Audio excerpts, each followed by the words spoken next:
Senhor esteja convosco. Ele está no meio de nós. Proclamação do Evangelho de Nosso Senhor Jesus Cristo, segundo Lucas. Glória a vós, Senhor. Naquele tempo, Jesus dizia às multidões: quando vedes uma nuvem vindo do ocidente, logo dizeis que vem a chuva. E assim acontece. Quando sentis soprar o vento do sul, logo dizeis que vai fazer calor. E assim acontece. Hipócritas, vós sabeis interpretar o aspecto da terra e do céu. Como é que não sabeis interpretar o tempo presente? Porque não julgais por vós mesmos o que é justo? Quando, pois, tu vais com o teu adversário apresentar diante do magistrado, procura resolver o caso com ele, enquanto estás a caminho. Senão, ele te levará ao juiz. O juiz te entregará ao guarda, e o guarda te jogará na cadeia. E eu te digo, daí tu não sairás, enquanto não pagares o último centavo. Palavra da salvação. Glória a vós, Senhor. Ensina-me a fazer vossa vontade, a fazer vossa vontade. Ensina-me a fazer vossa vontade, a fazer vossa vontade. Eu queria que nós cantássemos essa música, o refrão do Salmo, com muita atenção, porque essa é a regra de ouro para uma vida de santidade. Essa é a regra de ouro para uma conversão verdadeira. A missa iniciou com esse pedido: Senhor, ensinai-nos a fazer a vossa vontade. Que seja feita a tua vontade, Senhor. E essa é a regra de ouro para uma conversão verdadeira e para uma vida de santidade. Por isso agora, mais uma vez, peçamos: Senhor, ensinai-nos a sempre fazer a tua vontade em nossas vidas. Ensina-me a fazer vossa vontade, a fazer vossa vontade. Só vocês. Ensina A fazer vossa vontade, a fazer vossa vontade. Ensinai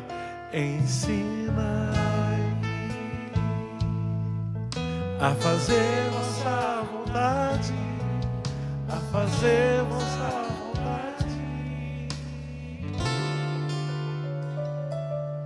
Porque nós precisamos da tua ajuda, Senhor. Porque pode parecer que é fácil fazer a vontade de Deus. E deveria ser, como diz Santa Teresa d'Ávila. Santa Teresa d'Ávila, ela vai dizer que infelizmente a maioria de nós, católicos, não passaremos da primeira morada. São 7 moradas do castelo interior. E ela diz que a maioria de nós, com muita tristeza ela diz isso, que a maioria de nós não passaremos da primeira morada, porque não quer a santidade. Queremos o céu, não queremos o inferno. Isso já é bom. Querer o céu e não querer o inferno já é bom, mas não é o suficiente. O próprio Padre Zé Augusto, ele diz isso. A experiência de céu, ela será diferente para muitos de nós.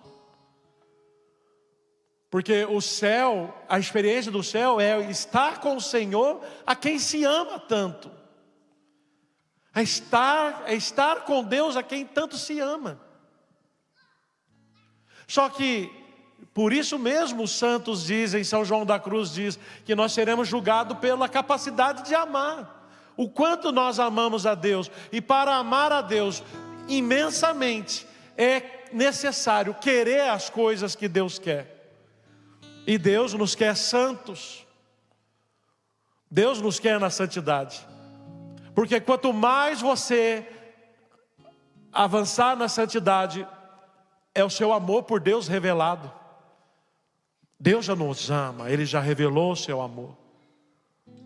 Mas a nossa resposta de amor é o desejo de santidade, de ser tomados por Deus, de verdadeiramente sermos cristificados, de nos tornar verdadeiramente aquilo que Deus nos criou. Deus nos criou imagem e semelhança sua. Deus não nos criou imagem de pecado. Ele nos criou imagem e semelhança sua. E a imagem de Deus, Deus é santo, santo e santo. É santíssimo. Então, cada um de nós devemos ter em nós a imagem de Deus, a imagem de santidade. E fazer a vontade de Deus é viver em santidade. Não é fácil. Paulo diz que não é fácil. Paulo vai dizer em Romanos 8, ele vai dizer que infelizmente muitos de nós estamos tomados dos desejos da carne. Nós queremos a carne, inclusive agora mesmo, na primeira leitura, ele falou isso, ele repetiu. Que por causa da carne, nós acabamos fazendo o mal que nós não queríamos fazer. Ele está falando ali em Romanos 7. Em Romanos 8 ele continua falando, nós estamos vivendo muito da carne. Essa coisa passional, São Tomás de Aquino vai dizer, é essa coisa passional que está dentro de nós, essa coisa do estômago, que nos leva a brigar, a criar discórdias, desentendimentos. É uma falta de capacidade de falar com o outro e de ouvir o outro, até nas correções. Porque pode ser que seja necessário, chamar a atenção do câmera. Pode ser que naquele momento seja necessário chamar a atenção do acólito, chamar a atenção do músico. Talvez seja necessário chamar a atenção de alguém, até mesmo ali naquele momento da missa. Porque alguma coisa errada está acontecendo. Só que, se nós estivéssemos vivendo a vontade de Deus, na santidade de Deus, esse chamar a atenção do outro, que está errando, seria com amor e misericórdia. Então o meu jeito de chamar a atenção seria com amor e misericórdia. E não com agressividade, não com essa coisa do estômago, passional, já querendo brigar, até com as palavras grosseiras, palavras irônicas, palavras grosseiras, palavras hipócritas. Então, na verdade, eu não estou corrigindo para que a pessoa saia do erro. Eu estou corrigindo, mostrando minha superioridade e a inferioridade dele. E a mesma coisa acontece naquele que está sendo corrigido, se ele está tomado pelo estômago, pela paixão, pela coisa passional, ele não ouve a correção. Ele se sente ofendido, ele se sente agredido. Se lembra que os mestres da lei disseram isso para Jesus? Dessa forma o Senhor nos insulta. Você consegue imaginar Jesus insultando alguém? Não, isso aqui é inimaginável. Por isso eu estou dizendo, é impossível você imaginar isso. Jesus insultando alguém. Jesus agredindo alguém. Jesus sendo agressivo com alguém. Inclusive, se alguém projeta em Deus uma imagem de maldade, isso já é pecado. Porque Deus é suma bondade. E infelizmente nós como filhos, nós agimos assim, pelo estômago, pela paixão. E quando o pai e a mãe chamam a atenção, a gente também se revolta, fica com raiva, porque não quer aceitar a correção. Vocês são pais e mães. Para os filhos de vocês, quem de vocês é o bom? Lá dentro da casa de vocês. Você é pai e mãe, lá dentro da sua casa, quem que é o bom para o seu filho? Aquele que faz a vontade do filho. Quem é o pai bom, quem é a mãe boa? O Nelson sempre diz isso, né? Assim, é aquele, para o filho, o bom entre eles é o que fez a vontade dele, filho. E nós fazemos isso com Deus. Nós tratamos Deus assim, Ele é bom se Ele fizer a minha vontade. E isso não é cristianismo. Porque Deus não vai fazer a nossa vontade. Somos nós que temos que fazer a vontade de Deus, porque a vontade de Deus é superior. A vontade de Deus é superior à nossa vontade. Enquanto o filho é pequeno, são crianças. A vontade do pai e a mãe é superior. Porque o pai e a mãe compreendem e entendem o certo e o errado. Então a vontade do pai e da mãe é superior à vontade do filho. E por isso que o filho tem que fazer a vontade do pai e a mãe. Porque a vontade do pai e a mãe vai resguardar essa criança, esse adolescente. Só que infelizmente, tomados pelas paixões, pelas coisas passionais, infelizmente nós vamos escolhendo tudo aquilo que a carne quer. O que a carne quer? Ira, gula, preguiça, soberba, luxúria. É o que a carne quer.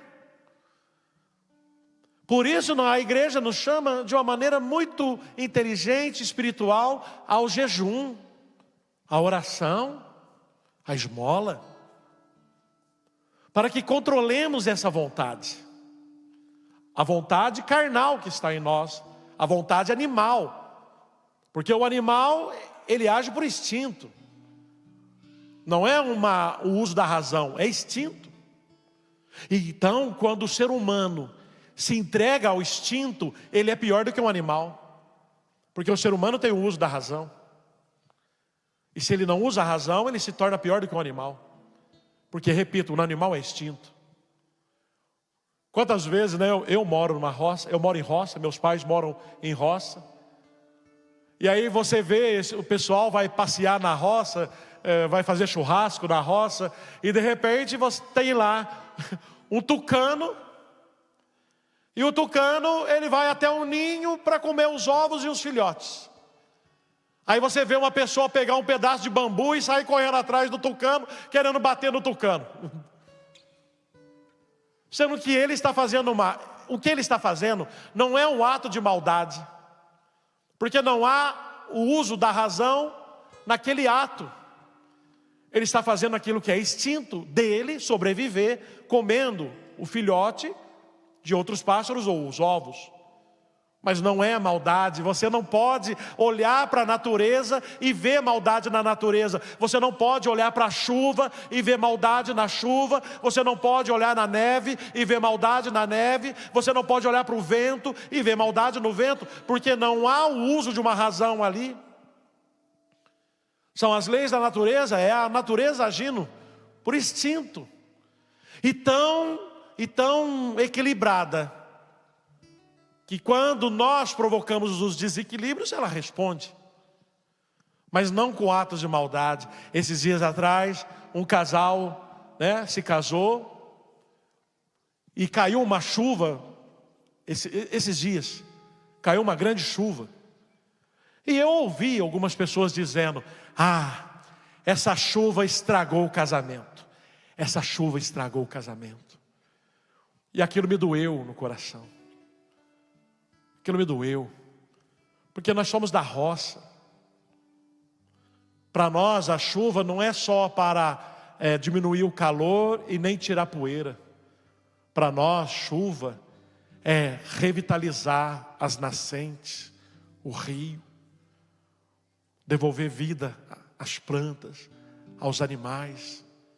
Chuva é vida. Chuva é bênção. E naquele momento eu disse para aquele casal, falei assim: o seu casamento já começa com bênção. O casamento de vocês está sendo abençoado, porque está vindo sobre nós o que nós tanto pedimos, chuva, revigorando, devolvendo vida. É bênção. E aí eu pedi para toda a igreja, estava ali todo o povo, eu pedi: vamos aplaudir Deus, porque Ele é sempre bom para nós, sempre é bom. Não podemos fazer isso, não podemos interpretar de uma maneira errada as coisas de Deus. E Jesus está chamando a atenção porque Jesus está dizendo: vocês sabem interpretar os sinais da natureza. Vocês sabem o tempo do plantio, agora é o tempo da safra, o tempo do plantio, o tempo do milho, do feijão. Vocês sabem interpretar os sinais da geada. Você sabe interpretar a lua, a pesca, para pescar, caçar. E até tem gente que olha para a lua até para cortar cabelo. Então você sabe interpretar esses sinais. E Jesus está dizendo: e como que não sabeis interpretar os sinais que estão sendo dados para a sua imediata conversão, para a sua vida de santidade? Como você não sabe interpretar os sinais do Messias? Os sinais do Messias estão aí. A profecia messiânica em Isaías, 700 anos antes de Jesus. Os sinais da profecia messiânica. O verdadeiro Messias, ele vai expulsar o estrangeiro. O verdadeiro Messias vai alimentar a fome do povo. O verdadeiro Messias vai vencer o reino de Satanás. O verdadeiro Messias, ele é da descendência de Davi. O verdadeiro Messias será apontado por Elias, que voltará da carruagem de fogo e apontará o verdadeiro Messias. E Jesus está realizando todos os sinais, alimentando o povo, curando o povo, destruindo o reino de Satanás. É da descendência de Davi por causa de José. E para o povo simples, João Batista é Elias que voltou. Para o povo, João Batista é Elias. E João Batista aponta para Jesus e diz: eis o Cordeiro de Deus, que veio tirar o pecado do mundo. Está aí os sinais, todos os sinais, as curas, as palavras, as libertações, estão todos aí os sinais. E Jesus está dizendo isso para aquele povo que o está ouvindo, para nós que estamos aqui nesse dia de hoje. Para nós, esses sinais são muito mais intensos: ressurreição,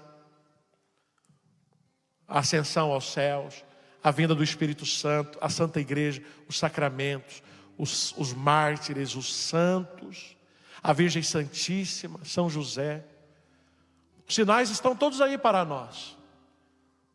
Por que esses sinais? Para que façamos a vontade de Deus. O Salmo está dizendo: Senhor, ensinai-me a fazer a tua vontade.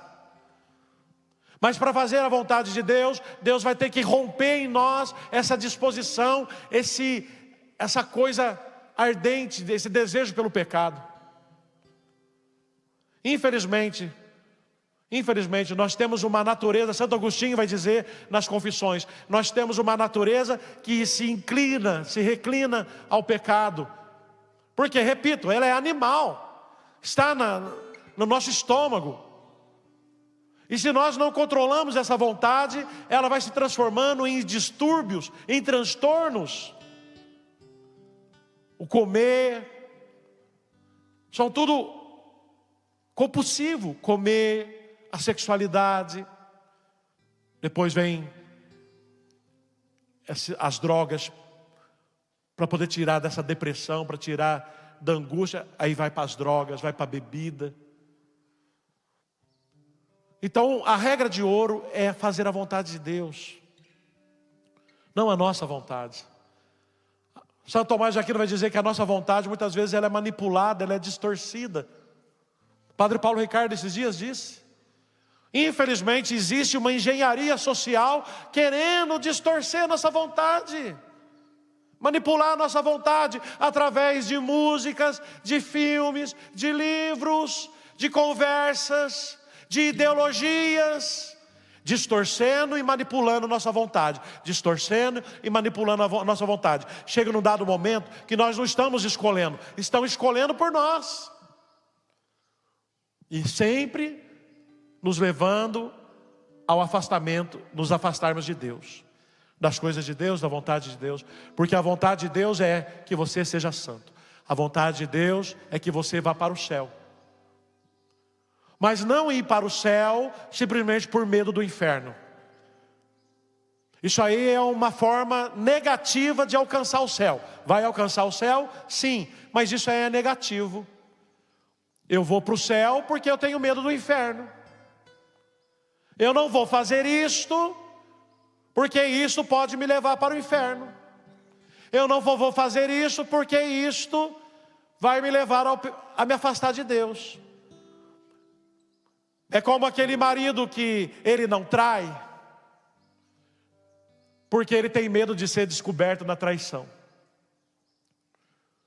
Você já ouviu isso muitas vezes, e a Santa Igreja vai dizer sobre Judas. Ele não se arrependeu. Judas não se arrependeu. Judas foi pego no ato da traição. Ele, como diz lá em Minas Gerais, ele foi pego com a boca na botija. Então ele foi pego no erro. E ficou envergonhado. Ficou ali cheio de remorsos. Devolveu as moedas, devolveu. Mas devolveu as moedas dizendo: eu não quero participar disto. Eu não quero participar disto. Mas isso aí não é arrependimento verdadeiro. O arrependimento verdadeiro, ele é um ato de contrição genuíno. É um ato em que a alma dói. A alma fica doída, machucada e ferida por ter pecado. E a alma deseja então voltar ao amor, restabelecer esse vínculo de amor que foi rompido por nós, não por Deus. E por isso, justamente esta alma, que ela está não arrependida, mas ela está com remorso, ela foi pega, errando, me viram, me descobriram. E agora eu quero me desvencilhar do erro. Mas não porque eu estou arrependido. Então o marido, ele não trai a esposa porque ele ama a esposa. Se ele ama a esposa, ele não deveria trair. Não, ele não trai porque ele tem medo de ser descoberto. O fato de não trair é o medo de ser descoberto. E isso então é algo negativo. Porque ele não deveria trair porque ele ama a esposa. Tem pessoas que não roubam porque tem medo de ser pega no roubo. Eu queria pegar, mas eu não vou pegar, senão alguém vai descobrir. Pode ter câmera aqui me vigiando. E procura as câmeras. Então a pessoa ela não está deixando de roubar porque ela sabe que é errado roubar. Ela está deixando de roubar porque ela está com medo de alguém estar vigiando, de alguma câmera estar ligada. Por isso que a experiência do amor é a experiência de quem faz a vontade de Deus. A experiência da santidade não é o medo de Deus. Por isso que você tem dois dons. Você tem o dom do temor a Deus e da piedade. Ora, se é fraco, o temor a Deus ajuda. O que é isso, o temor a Deus? Se é fraco, o temor a Deus ajuda. Então, eu queria pecar, mas eu estou com medo de ser descoberto. Então não pecou. Maravilhoso, não pecou. Não pecou. Vai para o céu, porque não pecou. Mas Santa Teresa d'Ávila está dizendo, deveria fazer um salto qualitativo. Não pecou, não roubou, não traiu. Outro dom, piedade, porque ama a Deus. Porque ama a Deus. Não traiu a esposa porque ama a esposa. Não roubou porque quer viver uma vida de honestidade. Porque ama a Deus, então quer ir para o céu para amar a Deus totalmente, perfeitamente, na visão beatífica. Então o que move é o amor. Por isso mesmo nós voltamos. Paulo está dizendo, eu estou fazendo um mal que eu não queria, em vez de estar fazendo o bem que eu deveria fazer. Porque é a fraqueza da alma. É a nossa fraqueza. Muitas vezes, muitos de nós, e todos nós que estamos aqui, nós temos que lutar contra a raiva, lutar muitas vezes contra a preguiça, lutar contra a cólera, esses sentimentos dentro de nós, essa paixão dentro de nós. Porque eu posso de repente, nessa agitação, na agitação do dia a dia, na agitação desse acampamento, eu posso dizer uma palavra maldita a um dos meus irmãos. Nessa agitação eu posso acabar dizendo alguma coisa que vai magoar e ofender o Elias. Eu posso dizer uma coisa que vai magoar e ofender o Paulinho, o diácono. Nessa agitação, muitas vezes da agitação do dia a dia, dentro de casa, a gente acaba dizendo coisas que magoam o pai, a mãe, os filhos, o marido e a esposa. E aí Paulo está dizendo, mas por que eu fiz esse mal, se eu queria fazer o bem? Porque ele diz em Romanos 8, quanto mais da carne, mais da carne será. Quanto mais do Espírito, mais do Espírito será. Como que você rompe o pecado? Quando você já está praticando atos, maus hábitos, vícios. Como que você vence os maus hábitos? Realizando bons hábitos. Os maus hábitos já viraram automáticos em você. Então você precisa realizar atos virtuosos automáticos para vencer os vícios. Então você precisa realizar sempre o bem, sempre o bem, sempre o bem, sempre o bem, sempre realizar o bem. Você precisa semear o bem, semear o amor, semear a esperança, semear. A semente, ela é fértil, a semente é virtuosa, a semente é o próprio Cristo, a semente é a própria palavra de Deus, o próprio Cristo. Então a semente é boa, e ela dá 100, 1000, ela produz. Mas o problema então somos nós. O terreno que vai receber essa semente. Por isso nós precisamos mais do que nunca pedir ao Senhor, ensinai-me a santidade. Senhor, vem, aquilo que nós rezamos no início da missa. Vem, Senhor, vem arar o terreno da minha alma, do meu coração. Vem arar, Senhor. Que o Senhor possa passar agora, tirando todos os atritos. Possa tirar todas as rochas que impedirão a semente de brotar. Tire a dureza, aquela palavra de Ezequiel, tire do meu peito o coração de pedra. Senhor, tire as pedras que vão impedir a semente de brotar. Senhor, possa agora então fertilizar o terreno do meu coração. Os nativos ensinavam o ciclo do plantio, justamente para poder usar dos minerais da terra, que já estão desgastados. Então, Senhor, vem renovar aquilo que em mim está desgastado. Em Minas Gerais, eles têm muito costume de dizer isso, né? Minha mãe fala muito. Está lá plantando feijão, plantando milho. E o pessoal fala assim, olha, o milho e o feijão tá bonito, hein? Ah, tá bonito. Mas é preciso correr a enxada nele. Tem que correr a enxada no feijão, correr a enxada no milho. E o que é correr a enxada? É justamente isso. Você vai mexer a terra ali em volta daquela planta, com cuidado para não machucar, com cuidado para não ferir, para não matar. E aí você vai então chegando, aí vai dizer, você chega à terra naquela plantinha, naquele feijão, naquele milho. Pois Deus está aqui. É isso que nós estamos dizendo no Salmo. Senhor, ensinai-me a vossa santidade. Senhor, na linguagem de Minas Gerais, Senhor, corre a enxada em mim. Mas o que é correr a enxada? É isso, com cuidado, com delicadeza, afofando a terra, trazendo tudo aquilo que é de bom, que está escondido na terra, todos os minerais, trazendo tudo isso à tona, trazendo de novo ali, para poder fertilizar, aquele solo fertilizado, aqueles minerais, para enriquecer a semente, para a semente então germinar e brotar. Senhor, vem hoje na minha casa, vem hoje na minha vida, vem na minha história, vem na minha sexualidade, vem, Senhor, na minha mente, no meu coração.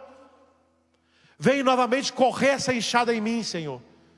Chega em mim de novo a terra que produzirá, que irá permitir que essa semente germine, que ela nasça.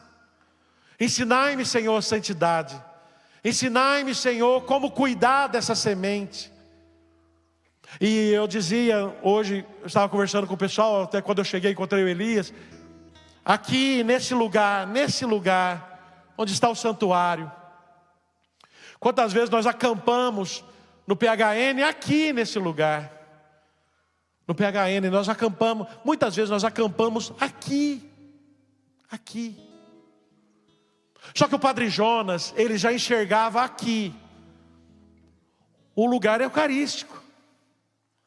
Ele já enxergava aqui um santuário. E dedicado a esse Pai, a esse Deus que é misericórdia. Que olha para nós e que vai com misericórdia chegar inchada em nós. Mas não para ferir, não para machucar. Mas para enriquecer. Para trazer à tona aquilo que nós deveríamos ser. Que está escondido debaixo da terra.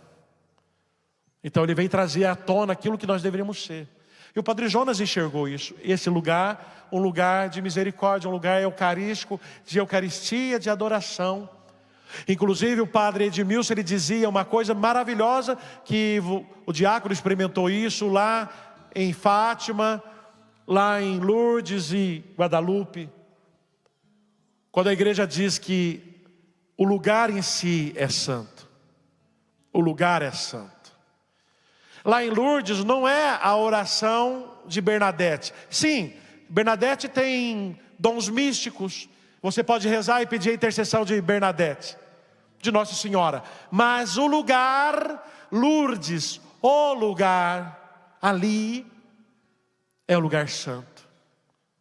É lugar de graças, de milagres. O lugar. Eu não preciso estar ali e pedir, rezar para Bernadette. Repito, sim, reze, porque é uma santa maravilhosa, nos ensina muito. Mas se você chega em Lourdes, ali já está o milagre. O milagre acontece no lugar. Você chega em Fátima, o milagre acontece naquele lugar. Não precisa você chegar lá e ficar rezando para Francisco e Jacinta Marto. Reze porque são crianças santas. Reze e peça intercessão. Mas o lugar ali, aquele lugar de Fátima é santo. Medjugorje, Guadalupe. Eu me encontrei com um bispo na semana em agosto. E eu perguntei para esse bispo se ele viajou muito o mundo. E ele entrou em lugares não cristãos, milenares. Ele entrou em lugares, ele visitou lugares que têm história milenar. Pirâmide, Taj Mahal. E ele me dizia, Padre Cleito, é uma força histórica imensa naquele lugar. Aquele lugar em si tem uma força histórica. Mas depois ele dizia, só que quando você chega em Medjugorje, quando você chega em Lourdes, quando você chega em Fátima, a força que está ali é Deus. Não é a força histórica, é Deus. E por isso que o Padre Edmilson dizia assim, não importa o padre que estiver aqui celebrando nesse santuário, não importa.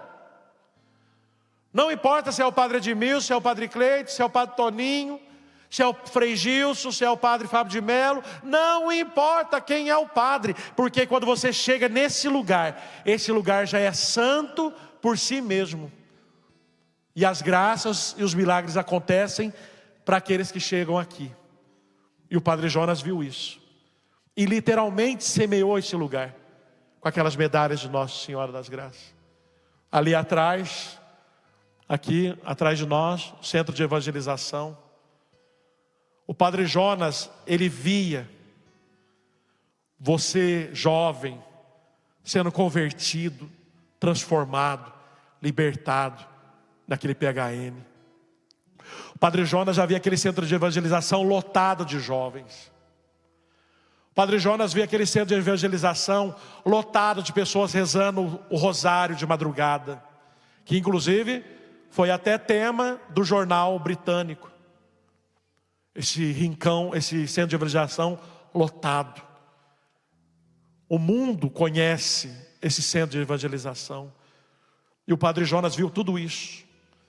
Quando o Nelsinho só via brejo, o Padre Jonas via você sendo curado, transformado, libertado, sua família. Porque a vida é caminhar. Sou peregrino do amor e eu devo semear a esperança, a esperança. E essa foi a vida do Padre Jonas, essa tem sido a vida da Canção Nova. Padre Jonas semeou no coração desse homem, esse homem que lá com 15 aninhos de idade conheceu o Padre Jonas, Diácono Nelsinho. Depois entrou para a comunidade, já são 25 anos de diácono. De Canção Nova é o quê? Uns 50? 50 anos de vida do lado do Padre Jonas. Deus semeou, o Padre Jonas semeou no coração desse homem. E agora que o Padre Jonas está lá no céu, esse homem continua semeando, diácono. Semeou no coração daquele menino, Elias, que agora semeou de uma maneira diferente com seu filho, Elias Neto. Deus está semeando no seu coração aqui e agora. Talvez você, aqui está o diácono Nelsinho, já 50 anos de comunidade de Canção Nova, Elias, talvez Deus esteja semeando no seu coração agora, e você seja um novo membro da Canção Nova. Aqui já tem jacarandá, jotaubá, já tem umas árvores velhas aqui já. Lá em Lavrinhas, lá em Queluz, estão as mudinhas. Mas Deus está colocando no seu coração hoje a semente, para que daqui a um tempo você seja esse jacarandá, esse pinheiro, esse jatobá, esse eucalipto, onde Deus semeou, floresceu e brotou. Vamos ficar de pé de novo e cantar mais uma vez esse refrão do Salmo. E assim, ensina-me, Senhor, santidade, vivendo em santidade naquilo que o Padre Jonas semeou, porque a santidade da minha vida vai apressar o Senhor, e Ele logo voltará.